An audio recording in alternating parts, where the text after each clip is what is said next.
Hey there, it's Mike Coffey with Maps Coaching. Today's topic is the GPS. And if you've been following along this journey with me, you know that at this point, we've identified what our perfect life looks like and what our business life needs to look like in order to fund that perfect life. So the GPS is the tool that we use to pre-write our success for the year. It's a one-page business strategy document or a one-page business plan on what our success is going to look like over the course of the following year. Typically, I do my GPS in October. I'll spend a day to 2 days actually thinking through what the next year needs to look like in order to fund that perfect life. And I give the time necessary for the planning so that when I get into action steps, I'm no longer thinking about what I should do. I'm just taking action based on the predetermined course that we're going to take over the next 12 months. So as I was looking through this, I was reminded at one point, Gary had said that if we want to get everybody on the same page, we need to be able to boil that plan down to one page, right? We shouldn't expect our team members or our staff to be on the same page with us by looking at a 20-page document. So the GPS is a way to focus in on what's really important in our business.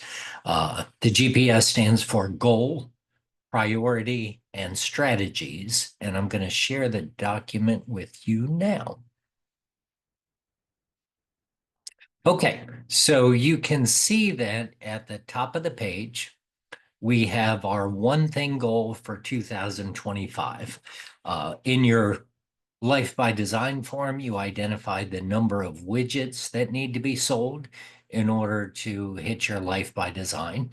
So typically that number of widgets sold or the income necessary to fund your perfect life would be your one thing goal for the following year. When I think about goals, I like to think about SMART goals. So they're SMART. They're specific, they're measurable, they're actionable, they're realistic, and they're time bound.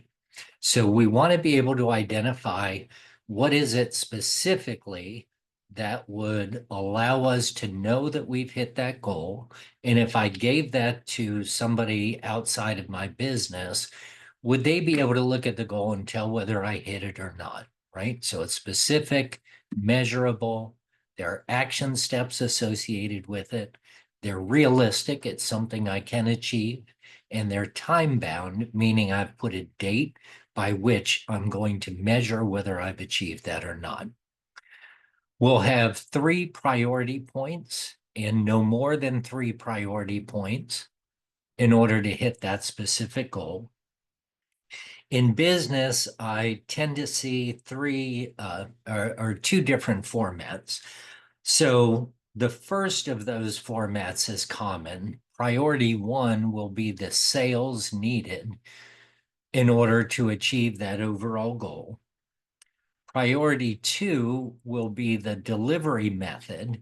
Now, in a product company, it would tend to be the production or manufacturing of the product.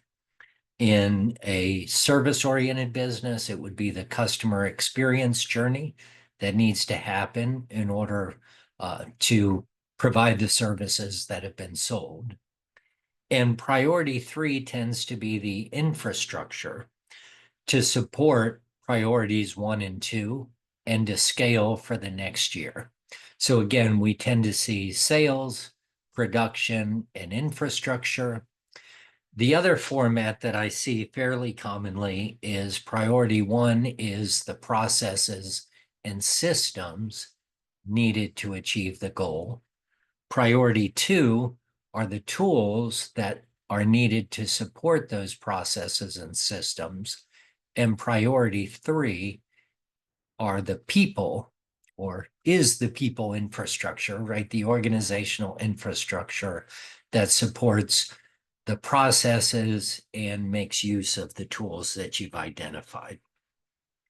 Overall, the goals and the priorities tend to be outcome-based, so they're more goal-oriented, and the strategies are activity-based or action-oriented.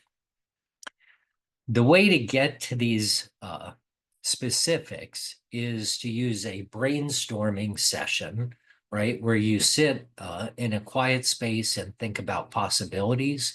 You identify all of those possibilities without judgment until you've exhausted your creative supply, right, of possibilities within that. What are the methods? What are the models that you're going to follow?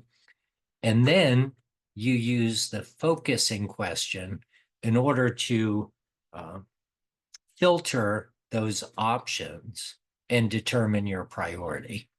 So the focusing question can be found in the One Thing book, best-selling book by Gary Keller and Jay Papasan.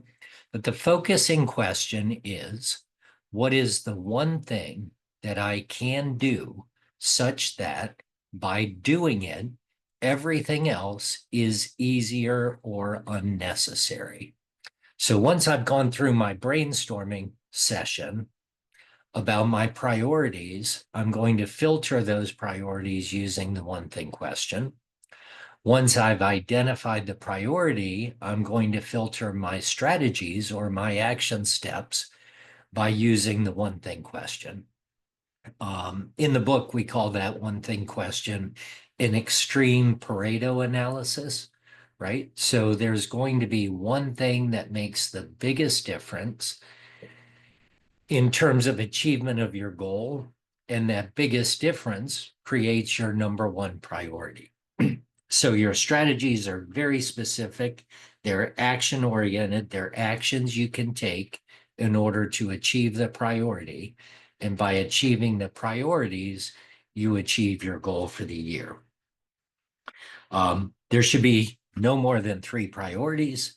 There should be no more than 5 strategies underneath each priority. And by the way, you don't have to have 5 strategies. If you could achieve your priority using one simple strategy, and by just doubling down on that and creating focus around that strategy, there's no reason to complicate things and add an additional strategy, right? The reason we add more strategies is because those strategies are necessary to achieve the priority. The last thing I like to say, I guess 2 last things I'd say about the GPS. One way to make the GPS better or more specific is to handwrite 2 columns on the right-hand side of the page. One column says by when, and the next column says by whom, so that you've identified the date by which you need to achieve that particular thing in order for you to have the success you want during the year. And the other column is who's responsible for that. If you're a sole proprietor, if you run your own business, your name or initials are going to show up in all those columns. If you're working with a team, you've got support, and individual team members can be responsible for strategies within that priority. The last thing I'd say, and this is what really I thought was interesting and fun, is that your GPS can actually do a magic trick. If you turn the GPS on its side, it can become your organizational chart or your organizational chart for the future. So as the CEO, you're always going to have primary responsibility for the goal for the year. Yet the people that work for you can be in charge of priority 1, priority 2, and priority 3, right? So if we think about a traditional organization, you might have a VP of sales whose responsibility was priority 1. They may create a separate GPS just for their sales organization. You might have a manufacturing manager or chief operations officer who's responsible for priority 2. and you might have a director of HR or a CFO who's responsible for the infrastructure and building out all the support mechanisms for your organization. Anyway, I think this is a really valuable tool. It's important to think through your planning so that you're predetermining your success or pre-writing your success over the course of the year. We'll take that GPS and we'll translate it into a 411, which becomes your weekly activity and your monthly accountability around that. So we'll go into that on the next video. If you want a copy of this, shoot me an email. If you want help working through it, click one of the links below. Thanks, and make it a great day.